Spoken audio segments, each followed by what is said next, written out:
Okay, cool. 5, 4, 3, 2, 1. Action. Hello, everybody. Welcome to the Afro Mavericks. My name is Mighty Jamie, and I'm joined, as always, by Mapasega Moore. Today, we are going to reflect on Cyril Ramaphosa. But before we do that, I got to give some shout-outs to some of our new followers. Number one, Princess Nduli, we see you. Shout out to you. K Shalom, we see you. Shout out to you. Mishek, we see you. Nolwazi. And Abednego and Shadrach, hopefully they'll follow. Mishek is by himself now. Oh, okay. The brand is split up. So Nolwazi Jwara, we see you. Sun Goddess, we see you. Elliot Chawuka, we see you. Jared Hart. Hey, somebody. One Love, Jared Hart, we see you. Tell your friends to tell your friends to subscribe. So yeah, if you haven't subscribed to the Twitter, to the Facebook, to the YouTube channel, please what do that. What are you doing? Please do that. All right. So I'm starting the stopwatch. We are about to jump into it. The question is, the ANC is about to have what they call an NGC, National General Council. And there's a possibility that they could lobby for the recalling of Cyril Ramaphosa at the NGC later this year. I think it's going to be in June, but we'll confirm with you in the comments. But June is the date. So, should Cyril Ramaphosa be recalled? Is he doing a good job? MAP says that he's not.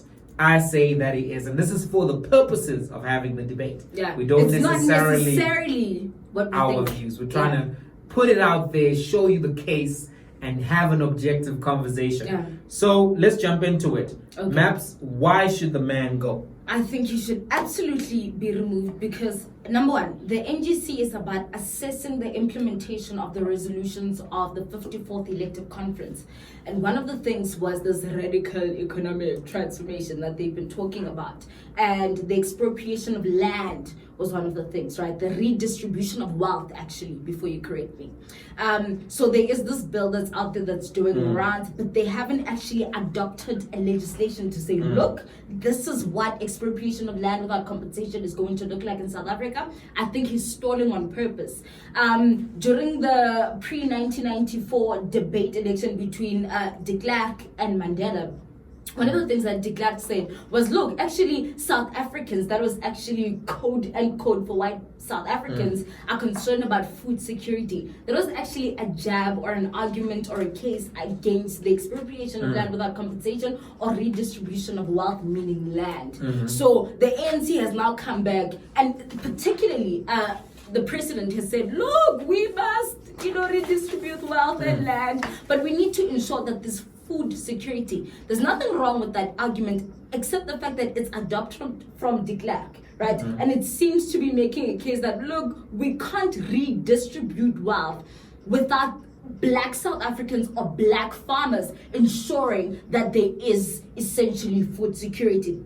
That's number one. Number two, the conference noted low levels of economic growth, rising levels of national debt, weaknesses in our SOEs, and public and private corruptions. So one of the things is that the World Bank, whether you like them or not, have actually reduced our growth forecast to 0.9%, right? Which says, actually, these low levels of growth are actually an actual thing, whereas the World Bank is actually forecasting that actually, no, you will not grow at 1.9% or 1.5%, but it's actually lower than that. We're actually looking at credit agencies actually downgrading us also. So somewhat there's been sort of this acceptance of the integrated resource plan. However, they have not implemented what's in there in terms of ensuring that we go to the DRC, we go to Lesotho with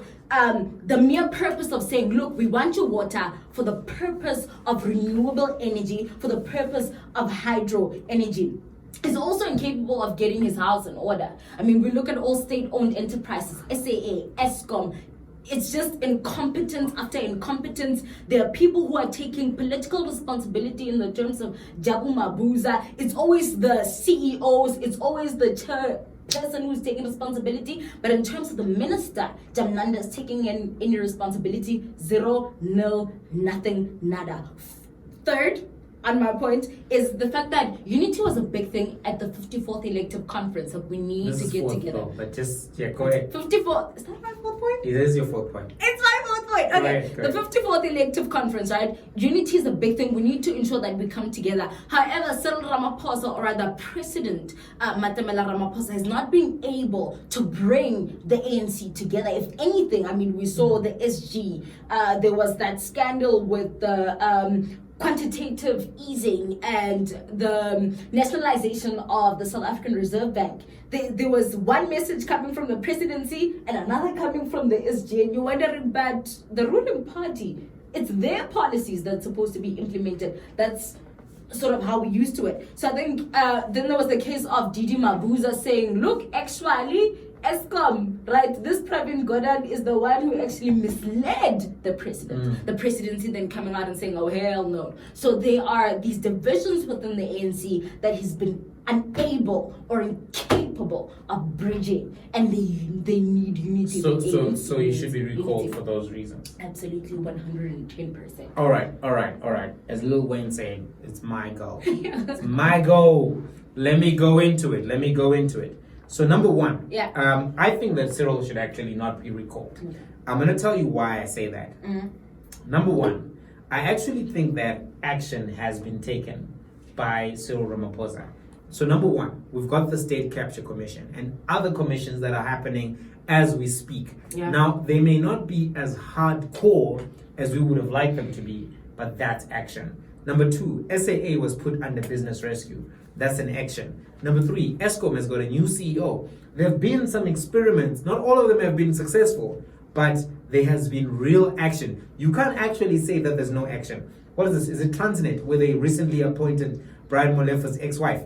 No, her name is Portia Derby. I don't know her name. She is a human being Yes. on her own. She is not some guy's ex-wife. Her name is Portia Derby. She was appointed as the group CEO of Transnet completely. Whether or not she's competent is another conversation. But she's got an identity of her own. Miss Portia Derby. But can I ask? Yeah.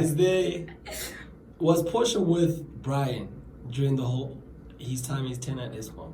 I don't know. We don't know. I think we but anyway, Miss Portia Derby was appointed an as individual on her a own, separate, standalone, independent woman with her own hot sauce in the bag. Oh, say what? An entire CEO. But my point is, she was appointed by the Cyril Ramaphosa presidency. So if you look at that commission, new CEO for Eskom, new CEO for Transnet. SAA, they've also put it under business rescue. They've got the business rescue practitioners. All of those things speak to action. So I think action has been taken in Cyril Ramaphosa. Even though people are critical of him, he's taking action with the things that matter the most to the investment community and the global community, which could adversely affect investment ratings. That's number one.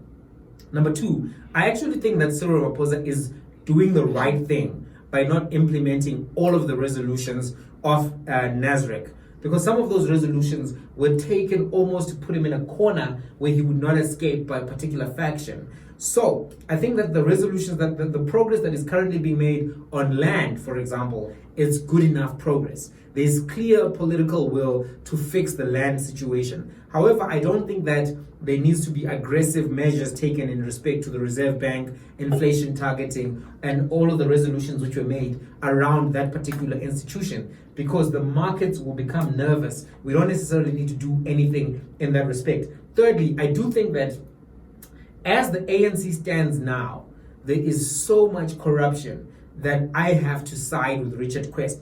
Not voluntarily, but involuntarily. The apparatus of the state has been so captured, it's difficult to run the state-owned enterprises as independent businesses.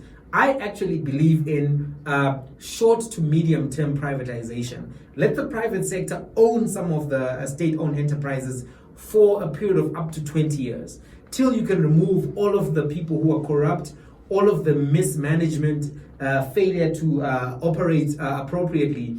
Let that happen. And then when those things are in operational function, if the state still wants to own them, they can buy out the private sector And I think that will be a fair trade-off. That's what my current position is. I think that Richard Quest is right, that the politicians are sticking their fingers in and you can't remove them. It's too dangerous. You'd rather just sell the thing and let it run.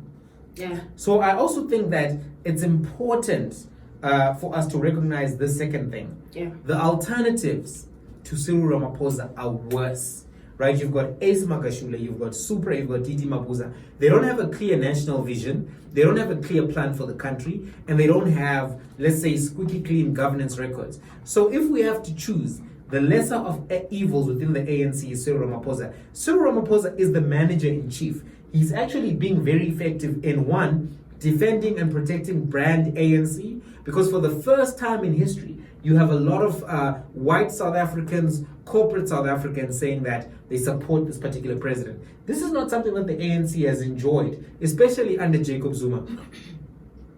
But also, he's doing the best that he can to protect brand South Africa. I actually think that Ace, Supra, and DD would be worse for brand South Africa than Cyril Ramaphosa. Lastly, I would say that it's too soon. 2 years feels like a long time for somebody to clean up and take action. But 2 years is really a short amount of time, and we haven't seen enough to make the conclusion that Cyril Ramaphosa is ineffective. That would be my point. So I would actually not recall him at this point. And I do think that lastly, that recalling him will actually have an adverse effect on the market, because the market likes Cyril Ramaphosa and they dislike Ace, Supra, DD, and others within that faction. So if you were to remove Cyril Ramaphosa through a recall process, what you will do is weaken the ANC and weaken the South African government, and probably you will see a run on the market, which will lead to a depreciation in the rand and will lead to a market collapse. And that's something that's not worth pursuing at this point.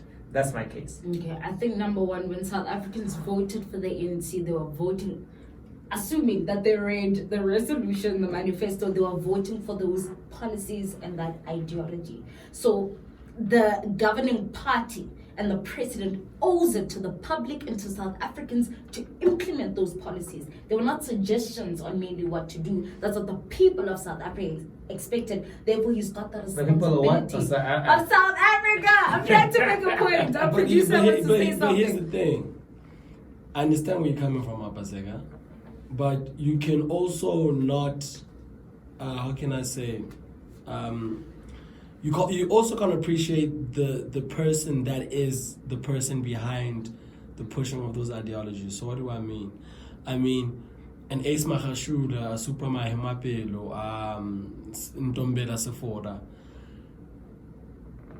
Policies and principles are pushed by human beings.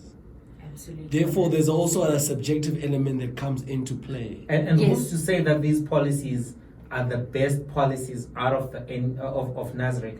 They were pushed, they were possibly lobbied for by compromised actors. As a president of a state, don't you think that's important to push the policies that are in the best interest of the states? Because you don't just necessarily govern ANC members, you govern the full 57 million. I understand. Including those but who this didn't is vote. this is a cadre who's been deployed by the ANC Cater light. to represent Cater light. to represent the interests and the policies, resolutions as adopted by the 54th elective conference of the ANC. And these are not just policies that fell out of the sky. Can I just let me finish my point? All right, go ahead. These are policies from the Freedom Charter. When we look at land, that's an integral part of the Freedom Charter. It's not something that they just one day thought, but land, we would like to redistribute wealth. It's something that's been there in the ANC from the Freedom Charter. In fact, when the ANC was formed, it was formed as a land party. And for now to tiptoe around the fact that we need to redistribute wealth, Alright, we need to expropriate land. So let me jump in real quick. When it was the reason why the movement was formed in the first place. Look, I get it. I get your It's going point. left. Here's my question though. In Mangaung, was it Mangaung? Yeah, Mangaung Conference, yeah. Mangaung Conference, the 53rd, they discussed land. They discussed the Reserve Bank. In fact, a lot of the 54th resolutions were reaffirming. To show how important that is. But now my question is, Zuma didn't implement the 53rd conference resolutions. Yeah. Why is there urgent mandate for Cyril Ramaphosa to stick to the letter, every letter of the Actually, even resolution? when you look Because at the this is the same guy timeline, even when you look at the timeline, Zuma started talking about radical economic transformation right at the end of his presidency, Because that's as a relevant scapegoat to do yeah, what he wanted to do. 100%. You understand? So yeah. it wasn't genuine. Uri.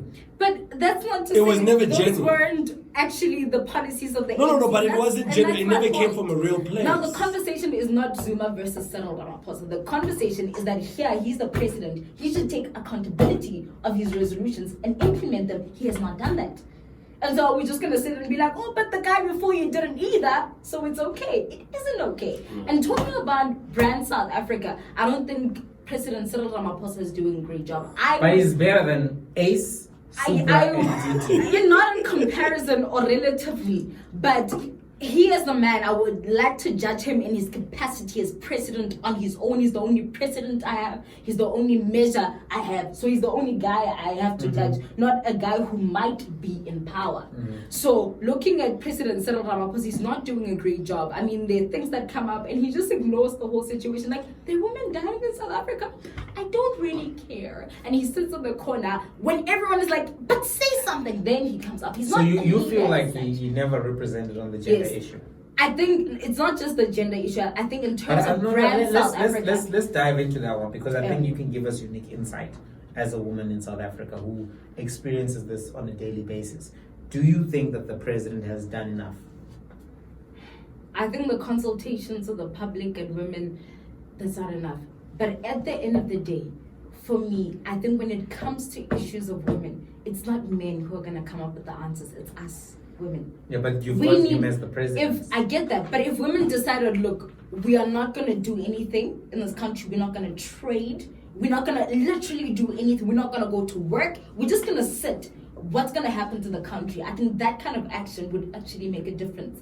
And women stepping up, instead of accepting these places of the Women's League in the ANC and wanting to establish a Women's League within the EFF, that's not enough. Why are women not stepping up and saying, but we should form our own political party? So as a woman, do you think that Cyril Ramaphosa should step down? Is he not the right president for you? I don't know, it's myopic minded to say for me as a woman, because that's like a one-sided conversation. I think in the general spectrum, for the reasons that I have listed, I think he should step down 100%. He's not done justice to brand South Africa.